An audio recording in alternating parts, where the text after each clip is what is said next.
திருவள்ளூர் மாவட்டம் மீஞ்சூரில் சரித்திர பதிவேடு குற்றவாளியை கைது செய்ய சென்ற காவலரை அரிவாளால் வெட்டிய வழக்கில் 5 பேர் பிடிபட்டனர். மீஞ்சூரில் கஞ்சா வைத்திருந்ததாக 2வரும், சென்னையில் மெத்தபெட்டமைன் போதைப்பொருள் வைத்திருந்ததாக மேலும் 3 கைது செய்யப்பட்டனர். அவர்கள் இடமிருந்து போதைப் பொருட்கள் பறிமுதல் செய்யப்பட்டதாக போலீசார் தெரிவித்தனர். கைது செய்யப்பட்ட 5 பேரில் 3 வலது கையில் எலும்பு முறிவு ஏற்பட்டிருந்ததால் அவர்களுக்கு மாவுக்கட்டு போடப்பட்ட நிலையில் போலீஸ் பாதுகாப்புடன் நீதிமன்றத்தில் ஆஜர்படுத்தப்பட்டனர். இந்த வழக்கில் தொடர்புடைய மற்ற நபர்கள் குறித்து போலீசார் விசாரணை மேற்கொண்டு வருகின்றனர்.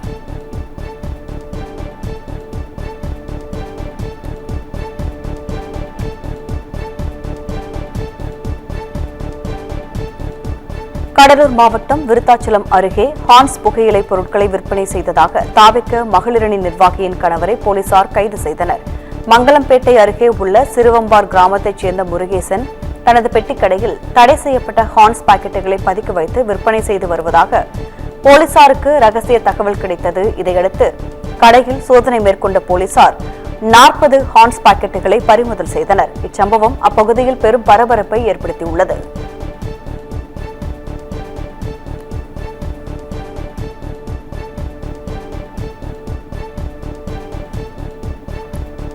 நீலகிரி மாவட்டம் மசினகுடி சாலையில் வாகனத்தை வழிமறித்து நின்ற காட்டு யானை கூட்டங்களால் வாகன ஓட்டிகள் அச்சமடைந்தனர். உதகையில் இருந்து மசினகுடி செல்லும் சாலையில் சுற்றுலா பயணி வாகனத்தில் சென்று கொண்டிருந்த போது வனப்பகுதியில் இருந்து வெளியேறிய காட்டு யானைகள் கூட்டம் திடீரென வாகனத்தை வழிமறித்து நின்றுள்ளது. பின்னர் சாலையோரம் உள்ள தாவரங்களை சாப்பிட்ட யானை கூட்டம் சிறிது நேரம் கழித்து வனப்பகுதிக்குள் சென்றது. இதுகுறித்த வீடியோ வெளியாகி இணையத்தில் பரவி வருகிறது.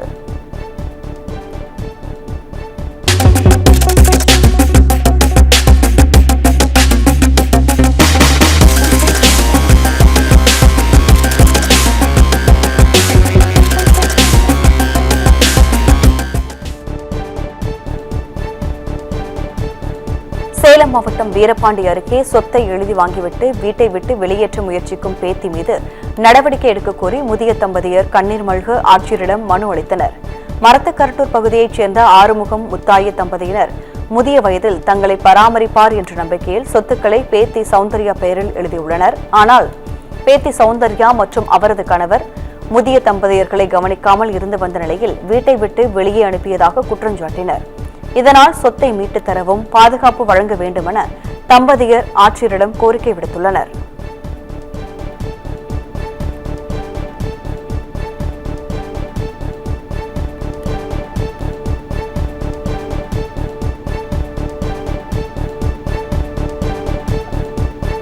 திண்டுக்கல் மாவட்டம் நத்தம் அருகே சாலையோர பள்ளத்தில் செங்கல் ஏற்றி வந்த லாரி கவிழ்ந்து விபத்துக்குள்ளாகியுள்ளது.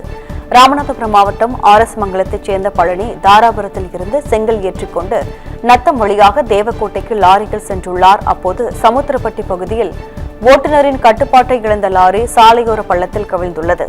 இந்த விபத்தில் செங்கல்கள் சிதறி விழுந்த நிலையில் ஓட்டுநர் அதிர்ஷ்டவசமாக சிறு காயங்களுடன் உயிர் தப்பினார். இந்த விபத்து குறித்து போலீசார் விசாரணை செய்து வருகிறார்கள்.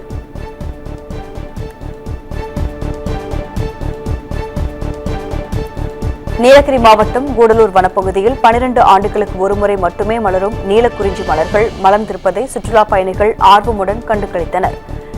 பெரிய சோலை, மரப்பாலம், ஊசிமலை உள்ளிட்ட மலைப்பகுதிகளில் நீல நிற குறிஞ்சி மலர்கள் பூக்கத் தொடங்கியுள்ளது. கண்ணு கெட்டும் தூரம் வரை மலைகளில் பூத்து குலுங்கும் குறிஞ்சி பூக்களை சுற்றுலா பயணிகள் கண்டு ரசித்தும் அதனை புகைப்படம் எடுத்தும் மகிழ்ந்தனர்.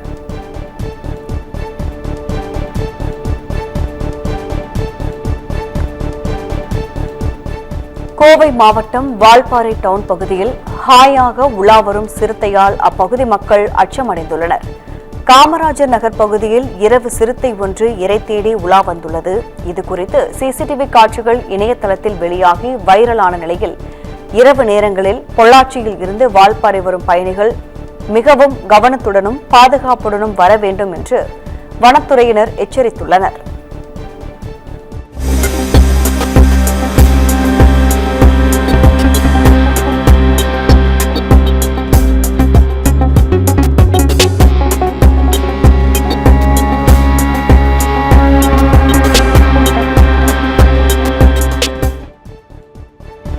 திருத்தணி முருகப்பெருமான் கோவில் ஆடி கிருத்திகை விழாவை முன்னிட்டு திருவள்ளூர் மாவட்டத்திற்கு ஆகஸ்ட் 6ஆம் தேதி உள்ளூர் விடுமுறை அறிவித்து மாவட்ட ஆட்சியர் கவிதா உத்தரவிட்டுள்ளார். முருகப்பெருமானின் 5ஆம் படை வீடான திருத்தணி முருகன் கோயிலில் ஆண்டுதோறும் ஆடி கிருத்திகை விழா வெகு விமர்சையாக நடைபெறுவது வழக்கம். இந்த நிலையில் இந்த ஆண்டு ஆகஸ்ட் மாதம் 6ஆம் தேதி வியாழக்கிழமை கிருத்திகை விழா கொண்டாடப்பட உள்ள நிலையில் அன்று பள்ளி மற்றும் அரசு அலுவலகங்களுக்கு உள்ளூர் விடுமுறை அளிக்கப்பட்டுள்ளது. மேலும் இந்த விடுமுறையை ஈடு செய்யும் விதமாக ஆகஸ்ட் 8ஆம் தேதி சனிக்கிழமை வேலை நாட்களாக மாவட்ட நிர்வாகம் அறிவித்துள்ளது. கரூர் மாவட்ட காவல்துறை சார்பில் let's make Karur drug free 2026 என்ற போதைப்பொருள் ஒழிப்பு விழிப்புணர்வு மினி மாரத்தான் போட்டி கரூர் மாவட்ட விளையாட்டு மைதானத்தில் நடைபெற்றது. இதில் ஏராளமான போலீசார் கலந்து கொண்டு மினி மாரத்தான் ஓட்டத்தில் பங்கேற்றனர். தொடர்ந்து நடைபெற்ற பல்வேறு விளையாட்டு போட்டிகளிலும் கலந்து கொண்ட போலீசார் பரிசுகளை தட்டிச் சென்றனர். அதனைத் தொடர்ந்து காவல்துறையினரின் மன அழுத்தத்தை குறைத்து உடல் மற்றும் மனநலத்தை மேம்படுத்தும் நோக்கில் யோகா பயிற்சி நடத்தப்பட்டது. இதில் பங்கேற்ற போலீசார் யோகா பயிற்சிகளை மேற்கொண்டனர். ஈரோடு அரசு தலைமை மருத்துவமனையில் புற நோயாளிகளுக்கு வழங்கப்படும் ஓபி சீட்டுகளை பெற நோயாளிகள் நீண்ட வரிசையில் காத்திருந்ததால் பரபரப்பு நிலவியது. காலை நேரத்தில் ஓபி சீட்டு வழங்கும் கவுண்டரில் அதிக அளவு கூட்டம் திரண்டதால் நோயாளிகள் நீண்ட நேரம் வரிசையில் நின்று சீட்டுகளை பெற வேண்டிய நிலை ஏற்பட்டது. இதனால் முதியோர், பெண்கள் மற்றும் குழந்தைகளுடன் வந்தவர்கள் சிரமத்திற்கு ஆளாகினர். நோயாளிகளின் நலனை கருத்தில் கொண்டு ஓபி சீட்டு வழங்கும் நடைமுறையை விரைவுபடுத்த அதிகாரிகள் உரிய நடவடிக்கை எடுக்க வேண்டும் என கோரிக்கை எழுந்துள்ளது. அரியலூர் மாவட்டத்தில் மக்கள் தொகை சுய கணக்கெடுப்பில் முழுமையான தகவல்களை பொதுமக்கள் தர வேண்டிய அவசியம் குறித்து விழிப்புணர்வு பேரணி நடைபெற்றது. அரியலூர் மாவட்டத்தில் மக்கள் தொகை 2027 சுய கணக்கெடுப்பு நடைபெற்று வருகிறது. இது குறித்து பொதுமக்களுக்கு விழிப்புணர்வு ஏற்படுத்தும் வகையில் அரியலூர் அரசு கலை மற்றும் அறிவியல் கல்லூரி மாணவர்கள் சார்பில் நடைபெற்ற விழிப்புணர்வு பேரணியை மாவட்ட ஆட்சியர் மிருணாளினி தொடங்கி வைத்தார். இதில் 500க்கும் மேற்பட்ட மாணவர்கள் பதாகைகளை கையில் ஏந்தியவாறு பேரணியாக சென்றனர்.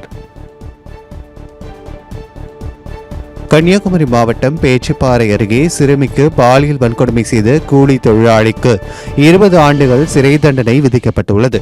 கடந்த 2018ஆம் ஆண்டு வீட்டில் தனியாக இருந்த சிறுமியை கூலி தொழிலாளியான முருகன் பாலியல் வன்கொடுமை செய்துள்ளார். இந்த வழக்கு நாகர்கோவில் போக்சோ சிறப்பு நீதிமன்றத்தில் விசாரணைக்கு வந்தது.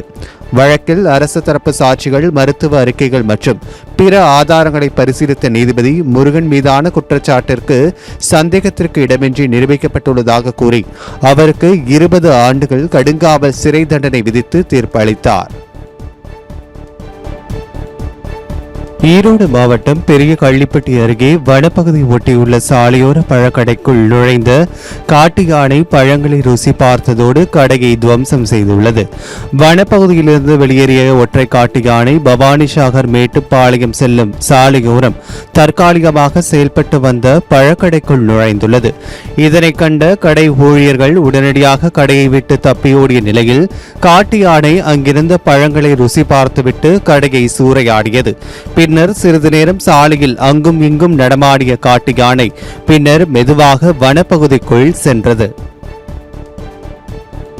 தென்காசி மாவட்டம் சொக்கம்பட்டி அருகே உள்ள புளியங்குடி மேற்கு தொடர்ச்சி வனப்பகுதியில் 2வது நாளாக பற்றி எரியும் காட்டுத்தீயை அணைக்க முடியாமல் வனத்துறையினர் திணறி வருகின்றனர். இந்த தீ விபத்தில் 100கணக்கான ஏக்கரில் உள்ள ஆயிரக்கணக்கான மரம் மற்றும் அரிய வகை செடி கொடிகள் எரிந்து சேதமானதாக கூறப்படுகிறது. இந்த நிலையில் தொடர்ந்து காற்றின் வேகம் அதிகரித்து வனப்பகுதியின் மற்ற இடங்களிலும் தீ பரவியதோடு மேற்கு தொடர்ச்சி மலையை ஒட்டியுள்ள தனியார் விவசாய நிலங்களுக்குள் காட்டுத்தீயானது பரவும் சூழ்நிலை ஏற்பட்டுள்ளது குறிப்பிடத்தக்கது. ஈரோடு மாவட்டம் சத்தியமங்கலம் மைசூர் தேசிய நெடுஞ்சாலையில் கரும்பு பாரத்தை ஏற்றி வந்த லாரியை வழிமறித்த காட்டு யானை கரும்பை ருசி பார்க்கும் வீடியோ வெளியாகி இணையதளத்தில் பரவி வருகிறது. மலை கிராமங்களிலிருந்து தனியார் சர்க்கரை ஆலைக்கு கரும்பு ஏற்றி வந்த லாரி ஒன்று பண்ணாரியம்மன் கோவில் அருகே வனப்பகுதி வழியாக வந்துள்ளது.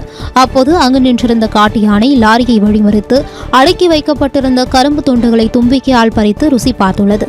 இதனால் அப்பகுதியில் போக்குவரத்து பாதிப்பு ஏற்பட்டது. கடலூர் மாவட்டம் தெற்கு பிச்சாவரம் பகுதியில் டாஸ்மாகில் மது அருந்த வந்த மது பிரியர்களிடம் 10 ரூபாய் அதிகம் கேட்டு வாக்குவாதத்தில் ஈடுபட்ட டாஸ்மாக் ஊழியர்கள் கடையை மூடியதால் பரபரப்பு ஏற்பட்டது. அரசு டாஸ்மாக் கடையில் மது அருந்த வந்த மது பிரியர்களிடம் கடை ஊழியர் குமார் குவார்ட்டருக்கு 10 ரூபாய் அதிகம் கேட்டதாக கூறப்படுகிறது. இதனால் ஊழியர் மற்றும் மது பிரியருக்கு இடையே தகராறு ஏற்பட்ட நிலையில் ஆத்திரமடைந்த கடை ஊழியர்கள் கடையை மூடியுள்ளனர். இதனால் அப்பகுதியில் சிறிது நேரம் சலசலப்பு ஏற்பட்டது. திருவான்மியூர் பேருந்து நிலையத்தில் ஓட்டுநரும் நடத்துனரும் சாலையில் கட்டி புரண்டு சண்டையிட்ட சம்பவத்தில் ஒருவர் மருத்துவமனையில் அனுமதிக்கப்பட்டார். சைதாப்பேட்டையை சேர்ந்த பாலச்சந்தர் மாநகர பேருந்தின் நடத்துனராகவும் இவரது நண்பர் வீரபத்ரன் ஓட்டுநராகவும் திருவான்மியூர் பணிமனையில் பணிபுரிந்து வருகின்றனர். இந்த நிலையில் இரவு மதுபோதையில் இருவரும் திருவான்மியூர் பேருந்து நிலையத்தில் கட்டி புரண்டு சண்டை போட்டுள்ளனர். அப்போது வீரபத்திரன் தள்ளிவிட்டதில் சாலையில் விழுந்த பாலச்சந்திரன் தலையில் பலத்த காயமடைந்ததை அடுத்து தனியார் மருத்துவமனையில் அனுமதிக்கப்பட்டார். இதுகுறித்து போலீசார் வழக்கு பதிவு செய்து விசாரணை செய்து வருகின்றனர். ஈரோட்டில் மது அருந்த பணம் கேட்டு சூப்பர்வைசரிடம் கொலை மிரட்டல் விடுத்த ரவுடியை கைது செய்த போலீசார் சிறையில் அடைத்தனர். நேதாஜி வீதியை சேர்ந்த மனோஜ் தனியார் பள்ளி ஒன்றில் சூப்பர்வைசராக பணியாற்றி வருகிறார். இவர் அவரது நண்பருடன் தொட்டம்பட்டி அருகே மதுபான கடையில் நின்றிருந்தபோது அங்கு வந்த சூர்யா என்பவர் மனோஜிடம் தான் பெரிய ரவுடி என்றும் மது அருந்த 1000 ரூபாய் பணம் வேண்டும் என்றும் தராவிட்டால் கொலை செய்து விடுவேன் என்றும் கத்தியை காட்டி மிரட்டல் விடுத்துவிட்டு அங்கிருந்து சென்ற சம்பவம் அப்பகுதியில் பரபரப்பை ஏற்படுத்தியுள்ளது. வேலூர் மாவட்டம் ஒடுக்கத்தூர் அருகே முன்னால் சென்ற ஆட்டோ மீது கார் மோதிய விபத்தில் பள்ளி மாணவி காயமடைந்தார். ஒடுக்கத்தூரிலிருந்து குருவராஜபாளையம் நோக்கி பள்ளி மாணவர்களை ஏற்றிக்கொண்டு ஆட்டோ சென்றுள்ளது. அப்போது சாலையின் வேகத்தடையை கடந்த ஆட்டோ மீது பின்னால் வந்த கார் மோதியதில் ஆட்டோ எதிரே வந்த இருசக்கர வாகனம் மற்றும் காவல் ஆய்வாளரின் வாகனத்தின் மீது மோதி கவிழ்ந்துள்ளது. இதில் நல்வாய்ப்பாக இருசக்கர வாகன ஓட்டுநர் உயிர் தப்பிய நிலையில் ஆட்டோ ஓட்டுநர் மற்றும் பள்ளி மாணவி காயமடைந்தனர். இதுகுறித்த சிசிடிவி காட்சிகள் வெளியாகி பரபரப்பை ஏற்படுத்தியுள்ளது. சென்னை ஆவடி காவல் ஆணையரகத்திற்குட்பட்ட பகுதியில் மதுவிலக்கு அமலாக்க பிரிவு போலீசார் மேற்கொண்ட சோதனையில் 7 கிலோ கஞ்சா பறிமுதல் செய்யப்பட்டது. அம்பத்தூர் ரயில் நிலையம் அருகே சந்தேகத்திற்கிடமாக சுற்றித் திரிந்த நபரை பிடித்து போலீசார் விசாரணை மேற்கொண்டனர். அப்போது அவர் உத்தரப்பிரதேசத்தை சேர்ந்த பிரேம் வீர் என்பதும் இவர் சட்டவிரோதமாக கஞ்சா விற்பனையில் ஈடுபட்டதும் தெரியவந்தது. தொடர்ந்து அவரை கைது செய்த போலீசார் நீதிமன்றத்தில் ஆஜர்படுத்தி சிறையில் அடைத்தனர். சென்னை நுங்கம்பாக்கம் வள்ளுவர் கோட்டம் அருகே இளம்பெண்களை தாக்கிய இருவரை போலீசார் கைது செய்தனர். டீ கடைக்கு மதுபோதையில் சென்ற 2 இளைஞர்கள் அங்கு பணியில் இருந்த இளம்பெண்களிடம் வாக்குவாதத்தில் ஈடுபட்டதாக கூறப்படுகிறது. வாக்குவாதம் முற்றிய நிலையில் அவர்கள் இளம்பெண்களை தாக்கியதாக தெரிகிறது. தகவலறிந்து சென்ற சிங்கப்பெண் அதிரடி படையினர் தகராறில் ஈடுபட்ட பெரம்பலூரை சேர்ந்த தமிழரசன், பீகாரை சேர்ந்த சந்து சிங் ஆகிய இருவரை கைது செய்தனர். தற்போது தாக்குதல் தொடர்பான சிசிடிவி காட்சிகள் சமூக வலைதளங்களில் வெளியாகி அதிர்ச்சியை ஏற்படுத்தியுள்ளது. சென்னை நகரின் பல்வேறு பகுதிகளில் பெய்த மழையால் குளிர்ச்சியான சூழல் நிலவி பொதுமக்கள் மகிழ்ச்சியடைந்தனர். சென்னையின் பெரம்பூர், கொளத்தூர், ரெட்டேரி, திருவிக நகர், புளியந்தோப்பு உள்ளிட்ட பகுதிகளில் இரவு மிதமான மழை பெய்தது. இதனால் அப்பகுதியில் வெப்பம் தணிந்து குளிர்ச்சியான சூழல் உருவானது. இருப்பினும் சாலையின் பல்வேறு பகுதிகளில் மழைநீர் தேங்கி நின்றதால் 2 சக்கரம் மற்றும் 4 சக்கர வாகன ஓட்டிகள் பெரும் அவதிக்குள்ளாகினர். சாலையில் உள்ள பள்ளங்களில் மழைநீர் மூடி காணப்படுவதால் விபத்துகள் ஏற்படும் அபாயம் இருப்பதாக வாகன ஓட்டிகள் அச்சமடைந்துள்ளனர். இதுகுறித்து மாநகராட்சி நிர்வாகம் நடவடிக்கை எடுக்க வேண்டும் என கோரிக்கை விடுத்துள்ளனர். மதுரை மாவட்டம் சோழவந்தான் தொகுதியில் சட்டமன்ற உறுப்பினர் கருப்பையா தேர்தல் வெற்றிக்கு பின் தனது தொகுதிக்கு உட்பட்ட பல்வேறு கிராமங்களில் நன்றி தெரிவிக்கும் பயணத்தை மேற்கொண்டார். அப்போது கட்சியின் அடிமட்ட தொண்டர்கள் பலரும் நீண்ட காலமாக உழைத்து வரும் நிர்வாகிகள் புறக்கணிக்கப்படுவதாகவும் கட்சி வளர்ச்சிக்காக பாடுபட்டவர்களுக்கு முன்னுரிமை வழங்கப்பட வேண்டும் என்றும் நிர்வாகிகள் வலியுறுத்தினர். இதனிடையே விவசாய நிலத்தில் செயல்படும் மதுக்கடையை மாற்றியமைக்குமாறும் பொதுமக்கள் கோரிக்கை விடுத்தனர். கள்ளக்குறிச்சி அருகே நபருக்கு சொந்தமான வீட்டு சுவரை மற்றொருவர் கடப்பாரியால் இடித்து உடைக்கும் வீடியோ காட்சிகள் வெளியாகி பரபரப்பை ஏற்படுத்தியுள்ளது. பொற்படாக்குறிச்சியை சேர்ந்த சிவா, சித்ரா தம்பதியினர் பஞ்சம் பிழைப்பிற்காக கர்நாடகா சென்ற நிலையில் 10 ஆண்டுகளுக்கு பிறகு சொந்த ஊரில் வீடு கட்ட முடிவு செய்துள்ளனர். இந்த நிலையில் தம்பதியினருக்கு சொந்தமான இடத்தை பக்கத்து வீட்டை சேர்ந்த பெரியசாமி என்பவர் ஆக்கிரமித்துள்ளதாக கூறப்படும் நிலையில் அதனை பொருட்படுத்தாமல் சிவா வீடு கட்டியுள்ளார். தொடர்ந்து பெரியசாமி வீட்டின் சுவரை இடித்தபோது தட்டிக்கிட்ட சித்ரா மற்றும் அவரது மாமியாரை பெரியசாமி குடும்பத்தினர் தாக்கிய சம்பவம் பரபரப்பை ஏற்படுத்தியுள்ளது. விருதுநகர் மாவட்டம் ஸ்ரீவில்லிபுத்தூரில் சேதமடைந்துள்ள அரசு பள்ளியால் பள்ளி மாணவர்கள் மரத்தடியில் அமர்ந்து படிக்கும் அவல நிலை ஏற்பட்டுள்ளது. திருவண்ணாமலை கிராமம் வெங்கடேஸ்வராபுரம் பஞ்சாயத்துக்குட்பட்ட பகுதியில் செயல்பட்டு வரும் ஊராட்சி ஒன்றிய அரசு ஆரம்ப பள்ளியில் சுற்றுவட்டார கிராமத்தை சேர்ந்த மாணவ மாணவியர்கள் கல்வி பயின்று வருகின்றனர்.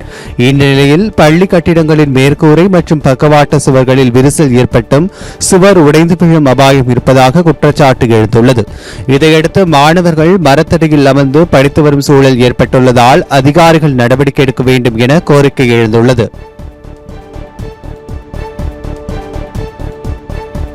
சேலம் மாவட்டம் ஓமலூர் அருகே நகைக்காக முதிய தம்பதியினரை மர்ம நபர்கள் கொலை செய்த சம்பவம் அப்பகுதியில் பரபரப்பை ஏற்படுத்தியுள்ளது. காடையாம்பட்டி தாலுகா குண்டுக்கல் கிராமத்தில் ராமப்ப கொட்டாய் சேர்ந்தவர்கள் ஜெயராமன், அமராவதி தம்பதியர். இவர்களது பிள்ளைகளுக்கு திருமணமான நிலையில் வயதான தம்பதியினர் தென்னை மட்டை தொழில் செய்து கொண்டு தனிமையில் வசித்து வந்துள்ளனர். இந்த நிலையில் இவர்களுக்கு சாப்பாடு கொடுக்க வீட்டிற்கு பேரன் நவநீதன் வந்தபோது தம்பதியர் இருவரும் தலையில் பலத்த காயம் ஏற்பட்டு கொலை செய்யப்பட்டு கிடந்துள்ளனர். இதுகுறித்து தகவலறிந்து சம்பவ இடத்திற்கு வந்த போலீசார் விசாரணை செய்ததில் மூதாட்டியின் காதில் இருந்த தோடு, மூக்குத்தி திருடப்பட்டிருந்தது தெரியவந்தது. இதையடுத்து வழக்கு பதிவு செய்த போலீசார் மர்ம நபர்களை குறித்து விசாரணை செய்து வருகின்றனர்.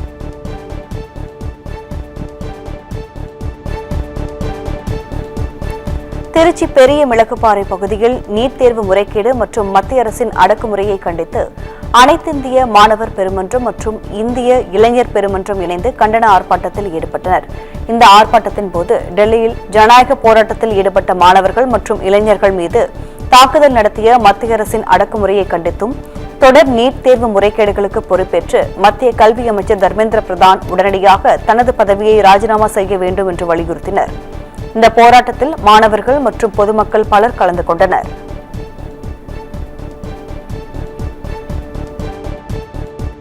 இந்த நீட் தேர்வின் மூலமாக இதுவரைக்கும் இந்தியா முழுவதும் 50க்கும் மேற்பட்ட மாணவ உயிர்கள் பலியாகி இருக்கின்றன. இந்த மாணவ உயிர்களுடைய பலிக்கு முழுமையாக மோடி அரசு முழுமையாக பொறுப்பேற்க வேண்டும். அந்த நீட் தேர்வின் காரணமாக இந்தியா முழுவதும் உயிரிழந்த அனைத்து உயிரிழப்புக்கும் முழுமையாக பொறுப்பேற்று ஒன்றிய கல்வி அமைச்சர் தர்மேந்திர பிரதான் உடனடியாக இந்த கண்டன ஆர்ப்பாட்டங்களை நாங்கள் நடத்திக் கொண்டிருக்கிறோம். அது மட்டுமல்ல, நேற்றைய தினம் ஜனநாயக முறையிலே சந்தை மந்திரிலே மாணவர்களும் இளைஞர்களும் தர்மேந்திர பிரதான் உடனடியாக பதவி விலக வேண்டும் என்று கூறி நடத்திய போராட்டத்தையும் அவர்கள் நாடாளுமன்றத்தை நோக்கி நடத்திய பேரணியையும் கலைக்கும் விதமாக அவர்கள் மீது அடாவடித்தனமாக அடக்குமுறைகளை ஏறி போலீஸை கொண்டு தாக்குதல் நடத்தியது மிகப்பெரிய குற்றம். அது கண்டிக்கத்தக்கது. உடனடியாக அதற்கு முழுமையாக பொறுப்பேற்று அதை நாங்கள் இளைஞர் பெருமன்றமும் மாணவர் பெருமன்றமும் வன்மையாக கண்டிக்கிறோம்.